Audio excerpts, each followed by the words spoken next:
The Battle of Ilerda took place in June 49 BC between the forces of Julius Caesar and the Spanish army of Pompey the Great, led by his legates Lucius Afranius and Marcus Petraius. Unlike many other of the battles of the Civil War, this was more a campaign of maneuver than actual fighting. Introduction. After having driven the Optimates from Italy, in March 49 BC, Caesar turned his attention to the Republican army in the Spanish provinces. On his way to Spain, Caesar was delayed when in April the port city of Massilia rebelled under Lucius Domitius Ahenobarbus, leaving the siege of Massilia to be conducted by Gaius Trebonius and Decimus Junius Brutus Albinus.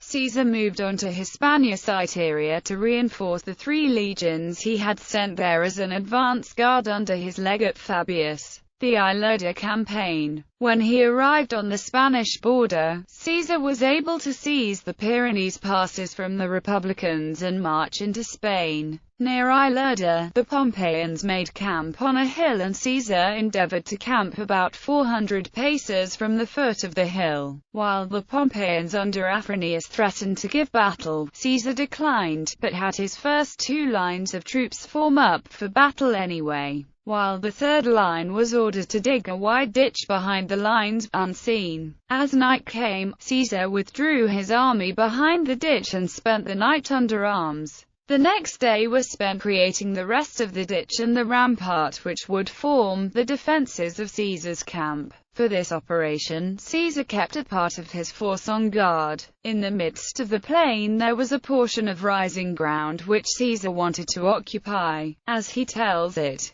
Between the city of Ilerda and the hill where Petraius and Afranius were encamped was a plain of about 300 paces, in the midst of which was a rising ground, which Caesar wanted to take possession of because, by that means, he could cut off the enemy's communication with the town and bridge, and render the magazines they had in the town useless. The contest for this hill led to a protracted battle. Both armies sent detachments towards the hill and the Pompeians occupied it first. This, combined with their skirmish-like combat technique, overwhelmed the Caesarian detachment, and his troops were forced to give ground, eventually retreating to safety. This minor reverse would result in a renewed attack spurned by Caesar, and this in turn led to a longer engagement.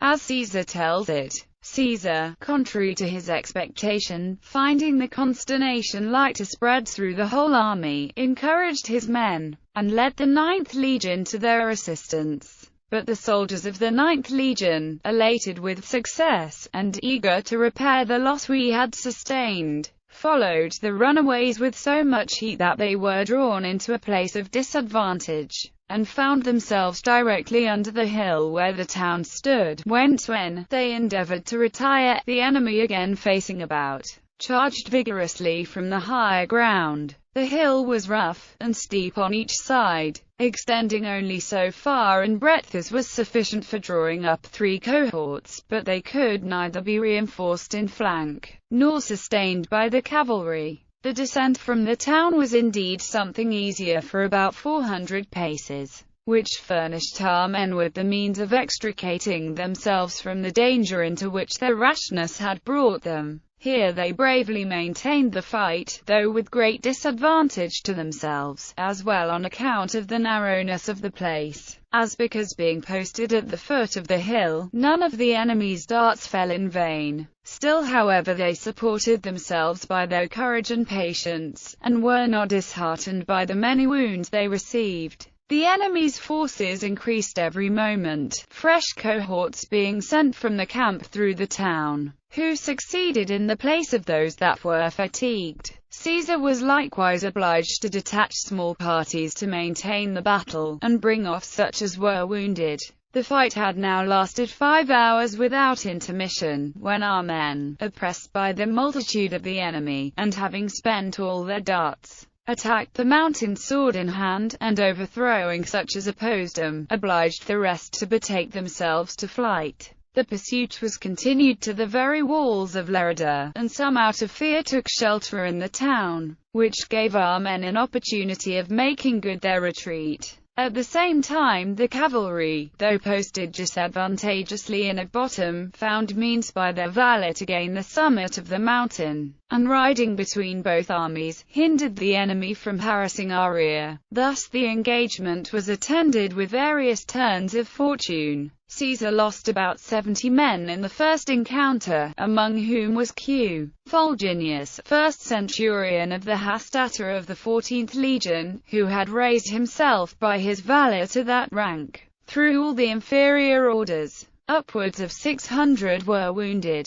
On Afranius's side was slain T. Caius Laelius, first centurion of the legion, also 4 centurions of inferior degree, and above 200 private men. Aftermath. The spring storms and the melting snow from the mountains then caused flooding, which particularly affected the lower situated Caesarians whose camp was flooded. This meant that the Caesarian troops were unable to forage, and famine struck the army, accompanied by disease. When the flood of the river Sicarus finally withdrew, the Caesarians built a bridge over it and caused Petraius and Afranius to abandon their camp in the city of Ilerda and a retreat towards a second Republican army under Marcus Terentius Varro was started. Caesar ordered a pursuit which overtook the retreating rearguard of the Republican army, and he was able to block the route on which the Republicans were retreating. The two armies again camped close to each other, and confraternization between the two armies started.